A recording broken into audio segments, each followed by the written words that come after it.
इससे पहले कि हम पाथ सिस्टम और फाइल सिस्टम सीखना शुरू करें, हम अपने सिस्टम में लिनक्स इंस्टॉल करेंगे। अब लिनक्स हम क्यों इंस्टॉल करेंगे? तो लिनक्स का जो फाइल सिस्टम होता है विंडोज़ से काफ़ी अलग होता है। लिनक्स का जो परमिशंस वाला सिस्टम होता है वही विंडोज़ से काफ़ी अलग होता है। और जब हम रिमोट सर्वर्स पर अपना कोड डिप्लॉय करते हैं, अपना सर्वर डिप्लॉय करते हैं, तो हमें लिनक्स के ही फाइल सिस्टम से काम करना होता है। इसीलिए हमें लिनक्स का फाइल सिस्टम सीखना है, लिनक्स का परमिशन सिस्टम सीखना है। हमें विंडोज़ का नहीं सीखना है, लेकिन हम बेसिक डिफरेंसेस देख लेंगे कि लिनक्स और विंडोज़ में क्या डिफरेंसेस होते हैं। अभी अगर हम अपना टर्मिनल ओपन करने के लिए ये मेन्यू ओपन करते हैं, इस मेन्यू पर क्लिक करते हैं, तो हमारे पास केवल तीन ही ऑप्शन है मेनली। गिट बैश का है, कमांड प्रॉम्प्ट का है और पावर शेल का है। बस यही मेन तीन ऑप्शन है। अगर हम अपना टर्मिनल वाला ऐप भी खोल लेते हैं तो यहाँ पर भी तीन ऑप्शन है। यहाँ पे गिट बैश का नहीं, यहाँ पे एज्योर का एक एक्स्ट्रा है, लेकिन यहाँ पर कोई लिनक्स का टर्मिनल नहीं है। लेकिन जब हम लिनक्स इंस्टॉल कर लेंगे तो यहाँ पर हमारे लिनक्स का टर्मिनल आ जाएगा। अब हमें लिनक्स किस तरह से इंस्टॉल करना है, हम पूरा का पूरा लिनक्स नहीं इंस्टॉल करेंगे। विंडोज़ एक चीज़ प्रोवाइड करता है जिसको बोलते हैं WSL। अगर हम यहाँ पे WSL देखेंगे, अगर हम इसको ओपन करें तो ये भी ओपन होके बंद हो गया क्योंकि हमारे सिस्टम में इंस्टॉल नहीं है। अभी अगर हम देखें तो ये WSL हमारे इस सिस्टम में ओपन नहीं होगा, एक विंडो सा आएगा और ये तुरंत ही क्लोज हो जाएगा। तो इंस्टॉल करने के लिए हमें क्या करना है, हमें टर्मिनल ओपन करना है और यहाँ पे लिखना है WSL और डैश इंस्टॉल और ये एंटर प्रेस कर देना है। फिर ये आपसे पूछेगा आप इसको इंस्टॉल करना चाहते हैं और इसको इनेबल करना चाहते हैं, आपको यस पे क्लिक कर देना है और फिर ये इंस्टॉल करने लगेगा। ये लगभग 1.5 GB का पूरा उबंटू इंस्टॉल करेगा। तो अगर आप मोबाइल इंटरनेट पे हैं तो थोड़ा टाइम लगेगा, आप वेट करना, इसको इंस्टॉल होने देना। अभी फिर से ये पूछ रहा है, इसको हमें यस कर देना है और ये अभी और भी ज़्यादा चीज़ें इंस्टॉल कर रहा है। ये अभी एक्चुअल लिनक्स को इंस्टॉल कर रहा है, तो ये डाउनलोड होने में टाइम लगता है, इंस्टॉल होने में टाइम लगता है। थोड़ा सा आपको वेट करना है। अगर आपका मोबाइल का इंटरनेट स्लो है तो और ज़्यादा टाइम लगेगा। और अब ये उबंटू को इंस्टॉल कर रहा है। सबसे पहले एक वर्चुअल मशीन को इंस्टॉल किया है, फिर एक विंडोज सबसिस्टम फॉर लिनक्स इसको इंस्टॉल किया है। अब एक्चुअल उबंटू को इंस्टॉल कर रहा है। तो हमें यहाँ पे कोई UI नहीं मिलेगा जैसे हम जैसे हम पूरा ऑपरेटिंग सिस्टम में देखते हैं। हमें केवल एक टर्मिनल मिलेगा जिसके थ्रू हमें पूरा उबंटू का सिस्टम का पूरा एक्सेस होगा और इसी के थ्रू हम फाइल सिस्टम पढ़ेंगे, फाइल परमिशंस पढ़ेंगे। और जब हम कहीं पे डिप्लॉय करते हैं अपनी एप्लीकेशन ना, तो जैसे ये हमें एक इंटरफेस प्रोवाइड करके देगा, ऐसे ही जो हम अपना सर्वर डिप्लॉय करते हैं वैसे ही हमें AWS या जो भी क्लाउड प्रोवाइडर हैं वो लोग भी ऐसे ही उबंटू का एक हमें टर्मिनल प्रोवाइड करते हैं। उसी के थ्रू हमें पूरे मशीन से इंटरेक्ट करना होता है। तो ये इंस्टॉल हो गया है। अब ये बोल रहा है the request operation is successful, changes will not be effective until system is rebooted. तो हमें इस सिस्टम को रिबूट करना पड़ेगा। मैं अपनी स्क्रीन रिकॉर्डिंग ऑफ करके इसको रिबूट करता हूँ। मुझे ऐसे पूरा अपना सिस्टम रिबूट यानी कि ये रीस्टार्ट करना है। तो अभी मैं पहले अपनी रिकॉर्डिंग स्टॉप कर देता हूँ, नहीं तो मेरी रिकॉर्डिंग बंद हो जाएगी, और फिर मैं इसको रिस्टार्ट करता हूँ। तो मैंने अपने इस लैपटॉप को रिस्टार्ट कर दिया था। अब ये रिस्टार्ट होने के बाद आपके पास कुछ ऐसी विंडो खुल के आएगी। इसको मैं थोड़ा जूम कर लेता हूँ। ये विंडो ऑटोमेटिकली खुल के आएगी। अब आपको यहाँ पे क्या करना है, यहाँ पर हमें अपना यूज़र नेम देना है और फिर इसके बाद ये पासवर्ड पूछेगा। अभी ये न्यू पासवर्ड, मैं यहाँ पे पासवर्ड दे देता हूँ। ये 2 बार पूछेगा, 2 बार सेम पासवर्ड टाइप करना है। अपना यूज़र नेम और पासवर्ड सेट कर रहे हैं। अब ये इंस्टॉलेशन सक्सेसफुल हो गया है और यहाँ पर हमारा ये उबंटू अब प्रॉपरली इंस्टॉल हो चुका है, WSL इंस्टॉल हो चुका है और हम अब यहाँ पे उबंटू के अंदर हैं, एक लिनक्स इन्वायरमेंट के अंदर हैं। अभी मैं यहाँ पे अगर क्लिक करूँ तो यहाँ पर एक उबंटू का ऑप्शन दिखेगा। अगर हम इसको ओपन करेंगे तो ये पूरा का पूरा उबंटू का इन्वायरमेंट है, उबंटू का टर्मिनल है। ये हमारा विंडोज़ नहीं है, ये विंडोज़ के अंदर है लेकिन विंडोज़ नहीं है। इसी वीडियो में आपको आगे दिखेगा कि जब मैं यहाँ पर ओपन करके उबंटू ओपन करता हूँ तो मुझे कुछ एरर आ रही है। वो एरर इसीलिए आ रही है क्योंकि मैंने अपने मेन लैपटॉप में, जिसमें मैं ये मेन रिकॉर्डिंग करता हूँ, आपको पढ़ाता हूँ, उसमें मैंने पहले से ही इंस्टॉल कर रखा था उबंटू और उसको अनइंस्टॉल करके दोबारा से मैं इंस्टॉल कर रहा था, इसीलिए कुछ एरर आ रही थी। उसको मैं आगे चल के फिक्स कर लूँगा, लेकिन उस वीडियो में आपको एरर दिखेगी। लेकिन आपके सिस्टम में ऐसी कोई एरर नहीं आएगी क्योंकि आप फर्स्ट टाइम इंस्टॉल कर रहे हैं। अगर आप ये सारे स्टेप्स जिस तरह से मैंने बताया उस तरह से फॉलो करेंगे तो एकदम स्मूथली आपके सिस्टम में उबुंटू इंस्टॉल हो जाएगा और आप आराम से विंडोज़ के अंदर उबुंटू का यूज़ करके डेवलपमेंट कर पाएंगे और आगे के वीडियोज़ को भी आराम से फॉलो कर पाएंगे। लेकिन अगर आपको इंस्टॉल करने में कोई दिक्कत आती है तो आप Q&A सेक्शन में पूछ लेना, जो भी एरर आएगी उसकी स्क्रीनशॉट लेके आप Q&A सेक्शन में पूछ लेना, मैं आपकी हेल्प करूँगा। और वीडियो में जब भी आगे आपको दिखे, जब मैं ऐसे करके उबुंटू यहाँ पे ओपन करूँ तो आपको अगर एरर दिखती है तो आप इग्नोर करना, आपके सिस्टम में अच्छे से चलेगा। अब अगर हम अपने VS कोड में आएँ और यहाँ पर एक न्यू टर्मिनल ओपन करें, इस डाउन एरो पर क्लिक करेंगे तो हमें यहाँ पर WSL का ऑप्शन दिखेगा। WSL का मतलब विंडोज़ सबसिस्टम लिनक्स। अब यहाँ पर अगर हम ओपन करते हैं तो ये हमारा WSL खुल गया है। ये एक लिनक्स ऑपरेटिंग सिस्टम के अंदर हमारा टर्मिनल ओपन है और जब हमें फाइल सिस्टम और परमिशन सीखना होगा तो हम यही WSL का यूज़ करेंगे। अब ये क्या है और कैसे काम करता है और कैसे इंस्टॉल हुआ है, तो ये अपने आप में जो आपको एक टर्मिनल दिख रहा है छोटा सा, यहाँ पर ये WSL केवल लिख के आ रहा है। अगर हम टर्मिनल ऐप ओपन करते हैं तो यहाँ पर उबुंटू लिख के आ रहा है। ये केवल एक टर्मिनल नहीं है, ये पूरा का पूरा एक ऑपरेटिंग सिस्टम है। ये यहाँ पे तो लॉन्च मिरर आ रही है, लेकिन ये एक ऑपरेटिंग सिस्टम है। अगर हम इसका पाथ देखें तो हमारे C ड्राइव के भी पीछे है। C ड्राइव जो होती है, जो C ड्राइव का पाथ होता है वो एकदम लोएस्ट लेवल का पाथ होता है, लेकिन इस C ड्राइव के भी पीछे MNT फोल्डर में इंस्टॉल हुआ है। तो इसका रूट फोल्डर C से भी बड़ा है, C से भी पुराना है। अगर हम अपने बैश के अंदर रूट डायरेक्टरी में जाने की कोशिश करें, कैसे हम जा सकते हैं, CD/, तो आपको लग रहा होगा यहाँ पे हमें पाथ दिख रहा है, ये रूट डायरेक्टरी का पाथ है, लेकिन ये एक्चुअल में रूट डायरेक्टरी का पाथ नहीं है। एक बार मैं क्या करता हूँ, यहाँ पे हम अपना जो ये था बैश RC, इसके अंदर से ये जो हमारा PS वाला था इसको मैं पूरा कमेंट कर देता हूँ और एक नया बैश का टर्मिनल ओपन करता हूँ ताकि हमें पूरा पाथ दिखे। जैसे यहाँ पे पूरा पाथ दिख रहा है, उबुंटू के अंदर हमारा पाथ दिख रहा है, तो ऐसे ही मैं ये कर दूंगा। अभी हमें पूरा पाथ दिखेगा, तो मैं CD और स्लैश करता हूँ। ये CD/ किया, तब भी हमें ये लग रहा है कि ये हमारा रूट डायरेक्टरी है। मुझे लगा था ये ओरिजिनल डायरेक्टरी पूरा दिखाएगा, लेकिन ये हमारी रूट डायरेक्टरी नहीं है, ये तो हमारी C ड्राइव भी नहीं है। अगर हम इसको ओपन करें एक्सप्लोरर डॉट, अगर हम ऐसे करके ओपन करें, यानी कि हम एक्सप्लोरर के अंदर ये करंट फोल्डर ओपन करना चाह रहे हैं, तो ये explorer command not found, explorer की स्पेलिंग हमने गलत लिख दी है, यहाँ पर एक R और आ जाएगा। अब ये देखो फोल्डर कहाँ ओपन हुआ, ये गिट के अंदर ओपन हुआ है। तो ये जो हमारा गिट बैश टर्मिनल है, गिट बैश टर्मिनल, इसके लिए रूट डायरेक्टरी क्या है, यही है, गिट का फोल्डर है जहाँ पे ये गिट बैश जो हमारा ये क्या बोलते हैं गिट बैश की exe फाइल है ना, यही इसके लिए रूट फोल्डर है। अगर हम यहाँ पे ls भी करके देखें, ls, तो ये देखो /bin gitbash.exe proc, देखो ये /bin gitbash.exe फाइल है। proc वाला यहाँ पे हमें नहीं दिख रहा है, ये proc जो है ये कुछ हिडन फाइल होगा या फोल्डर होगा। और यहाँ पे यूज़र है, dev है, यहाँ पे यूज़र है, ये dev फोल्डर है। तो यही सारे फोल्डर्स हमें दिख रहे हैं यहाँ पर, जो कि ये गिट बैश के रूट डायरेक्टरी में है। ये हमारे फाइल सिस्टम का भी रूट डायरेक्टरी नहीं है, यानी कि C ड्राइव में भी हम नहीं जा पा रहे हैं अपने इस गिट बैश का यूज़ करके। अगर हमें C ड्राइव में जाना है तो हमें CD करना होगा /C, इस तरह से करेंगे तब हम C ड्राइव में जा पाएंगे।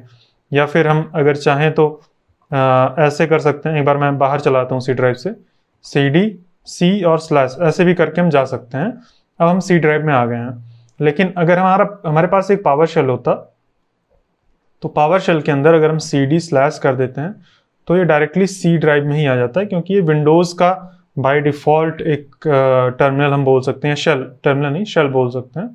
तो ये विंडोज़ का डिफ़ॉल्ट शेल है, इसीलिए / से ये रूट डायरेक्टरी में चला जाता है, जो कि है हमारी C ड्राइव। अगर हम यहाँ पे CD नहीं, अगर हम एक्सप्लोरर डॉट अगर हम करते हैं तो ये C ड्राइव में ओपन करेगा। ये देखो, अगर हम यहाँ पे ls करते हैं तो ये देखो इसने जो भी उसकी फाइल्स थी, देखो प्रोग्राम फाइल्स, यूज़र्स, विंडोज़, ये सारी files, program files, users, Windows, ये सारी फाइल्स को यहाँ पे ये लिस्ट करके दिखा रहा है। तो मैक्सिमम हम सी ड्राइव तक जा सकते हैं अपने पावर शेल का या बैश का यूज़ करके। बैश का यूज़ करके अगर जाना है तो हमें /c लिखना होगा।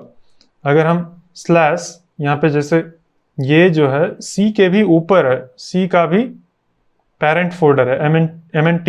अगर मैं यहाँ पे आके cd mnt करूँ, cd mnt, तो ये बोल रहा है कि ये नो सच डायरेक्टरी, इसको कोई डायरेक्टरी यहाँ पे नहीं एक्सेस है, जबकि हम WSL के अंदर हैं ऑलरेडी। अगर मैं यहाँ पर पावर शेल में भी करके दिखाऊँ आपको cd/mnt, तो कैन नॉट फाइंड पाथ, अगर आप चाहें तो ऐसे भी कर सकते हैं mnt/। ये देखो, तो विंडोज़ का जो ऑपरेटिंग सिस्टम है, ये पूरा ऑपरेटिंग सिस्टम इसी के अंदर है, mnt फोल्डर के अंदर। इसी फोल्डर के अंदर हमारा लिनक्स भी है, इसी के अंदर हमारा वो भी है, विंडोज़ भी है। और विंडोज़ का जो पूरा सिस्टम है सब कुछ सी डायरेक्टरी के अंदर है। अगर हम यहाँ पर cd/mnt ये करते हैं तो ये देखो हम mnt फोल्डर के अंदर आ गए हैं, जो कि सी से भी बड़ा है, सी का भी पेरेंट है। अगर हम चाहें तो इसके भी mnt के भी पेरेंट में जा सकते हैं cd/ करके। अब यहाँ पर जो है, यहाँ पर हमारी सारी जो उबंटू की जो एप्लीकेशंस हैं, यूज़र्स हैं, सब यहाँ पर इंस्टॉल्ड है। अगर हम यहाँ पे ls करें तो ये देखो यहाँ पर bin है, etc है, ये पूरा उबंटू का सिस्टम है। इसमें से एक फोल्डर है mnt का, mnt के अंदर सी ड्राइव का फोल्डर है, और उसके अंदर सारी एप्लीकेशन जो कि सी से रिलेटेड है, पूरा ऑपरेटिंग सिस्टम इस mnt फोल्डर के अंदर अवेलेबल है। अब यहाँ पर हमें एक होम का फोल्डर दिख रहा होगा, हम cd करते हैं होम पे, ये होम पे किया हमने। अब अगर हम यहाँ पे फिर से ls करें तो ये अनुराग वही यूज़र है जो हमने क्रिएट किया था, जो हमने इंस्टॉल किया था उबंटू एकदम शुरू में। तो ये हमारा इंस्टॉल हो गया है, मतलब यूज़र हमारा अनुराग नाम का क्रिएट हो गया है। अगर हम यहाँ पे cd अनुराग करें तो अनुराग नाम का फोल्डर होगा। अगर हम यहाँ पे ls करते हैं तो अभी कोई एप्लीकेशन नहीं है, यानी कि जो हमारा यूज़र है, ना तो कोई एप्लीकेशन ना तो कोई फाइल है। तो जो हमारा अनुराग नाम का यूज़र है उसके उस फोल्डर के अंदर कोई भी फाइल, कोई भी फोल्डर ऐसा कुछ अवेलेबल नहीं है। हम एक फाइल क्रिएट करते हैं touchText.txt, तो ये फाइल हमने क्रिएट कर दी है। अगर हम ls करें तो ये हमें यहाँ पर नहीं दिख रही है, ये हमारी दूसरी फाइल है। लेकिन ये जो फाइल है ये एकदम अलग फाइल है, ये हमारे सी ड्राइव के भी पेरेंट में जाके ओपन हुई है। सी ड्राइव के पेरेंट में ये जो हमारा होम डायरेक्टरी है, होम के अंदर अनुराग जो डायरेक्टरी है उसके अंदर क्रिएट हुई है। यहाँ पर अगर हम कंट्रोल के साथ क्लिक करें या फिर ऐसे यहाँ पे क्लिक कर दें तो ओपन इन फाइल एडिटर बोल रहा है, और ये देखो हमारी ये वो वाली फाइल यहाँ पर आके ओपन हो गई है। और इसके अंदर ये वो वाली फाइल यहाँ पे आके नहीं ओपन हुई है, ये तो हमारी यही वाली फाइल ओपन हुई है। ये हमारा जो टर्मिनल है ये समझ नहीं पा रहा है कि कैसे इस फाइल को ओपन करना है, क्योंकि ये बहुत ही अंदर है। अगर मैं इसको क्लिक करके ओपन करता हूँ तो ये यही फाइल हमें ओपन करके दे देता है। अभी मैं कोड कमांड का यूज़ करता हूँ और ./text.txt, यहाँ पर कोड कमांड मेरे इसमें एरर दे रही है। मुझे लगता है कि ये जो कोड कमांड है ये मेरे पाथ में सही से सेट नहीं है, क्योंकि जब हम पाथ वाला सीख रहे थे ना, लास्ट वीडियो में हम इन्वायरमेंट वेरिएबल करना सीख रहे थे, तो मैंने बहुत सारी चीज़ें डिलीट कर दी थी, जिसके कारण यहाँ पर ये कोड कमांड अच्छे से फाइंड नहीं कर पा रहा है। लेकिन कोई बात नहीं, हम इस ये जो हमारा रूट फोल्डर है ना, इसको क्या हम अपने फाइल एक्सप्लोरर में देख सकते हैं? तो देख सकते हैं। अगर मैं यहाँ पे फाइल एक्सप्लोरर ओपन करूँ अपना, यहाँ पर कोई भी विंडो हम ओपन करें, जैसे मैंने यही विंडो ओपन कर ली है, और यहाँ पर हमें टाइप करना है //wsl $। अगर हम ये टाइप करके एंटर करते हैं तो ये देखो ये उबंटू का फोल्डर हमें यहाँ पे दिख रहा है। अगर हम इसको ओपन करें और यहाँ पे हम देखें तो एक तरह से लोकल होस्ट प्रोटोकॉल का लोकल होस्ट का यूज़ करके हम यहाँ पे एक्सेस कर पा रहे हैं। तो हम अपने इस नॉर्मल फाइल मैनेजर के अंदर, जो कि विंडोज़ का फाइल मैनेजर था, इसके अंदर हम उबंटू की सारी फाइल्स देख रहे हैं। यहाँ पर देखो ये होम वाला फोल्डर है, इसके अंदर ये अनुराग वाला फोल्डर है, और इसको मैं बड़ा कर देता हूँ। और यहाँ पे हमने केवल टेक्स्ट फाइल देखी थी, बाकी सारी फाइल्स हमें दिखी नहीं रही थी, क्योंकि सबके आगे डॉट लगा है। तो हम यहाँ पर आके एक बार क्या करते हैं, यहाँ पे ls अगर हम केवल ls करते हैं तो हमें टेक्स्ट वाली फाइल ही दिखती है। अगर हम ls-a करते हैं तो समय हमें सारी फाइल्स दिख जाएंगी, जो हिडन फाइल्स हैं डॉट लगी हैं जिसके आगे, वो भी दिख जाती हैं। तो ये है हमारी बैश आरसी फाइल, किसके लिए? उबुंटू के लिए। हम इसको VS कोड के अंदर ओपन कर सकते हैं। अगर हम डबल क्लिक करें तो ये देखो हमारा VS कोड आ गया। अब ये हमारी विंडोज़ वाला जो वो है, विंडोज़ वाली फाइल है, तो हम इसका ये कॉपी कर लें अगर, और यहाँ पर हम पेस्ट कर दें इसका बैश। अब अगर हम अपना WSL ओपन करें नया, तो ये सही से काम नहीं किया, ये यहाँ पे हमें दिख भी नहीं रहा है। अगर हम नीचे आके देखें, क्या पता नीचे कहीं कुछ हो। यहाँ पर ये देखो, यहाँ पे नीचे जो PS है यहाँ पे ओवरराइट हो रहा है। तो मैं एक काम करता हूँ, ऊपर नहीं पेस्ट करता हूँ, ये मैं Ctrl-Z कर देता हूँ और यहाँ पर मैं देख लेता हूँ PS क्या है।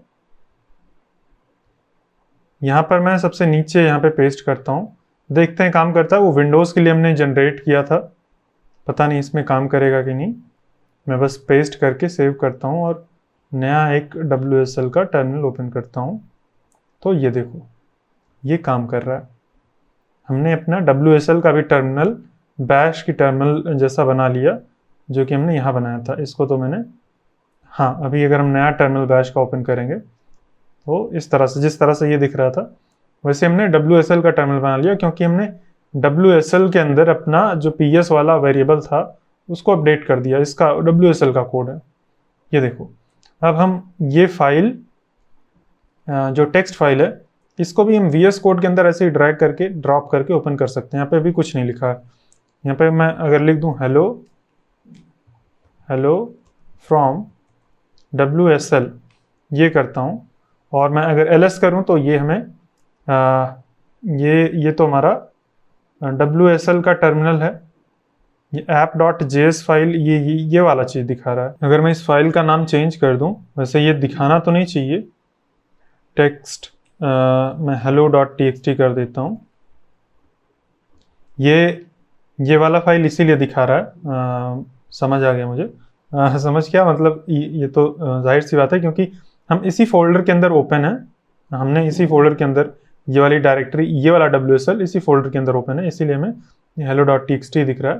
दूसरा वाला जो WSL था, यहाँ पर अगर हम सोर्स करते हैं, source home/.bashrc, अरे ये ऐसे कैसे अलग अलग लाइंस में जा रहा है।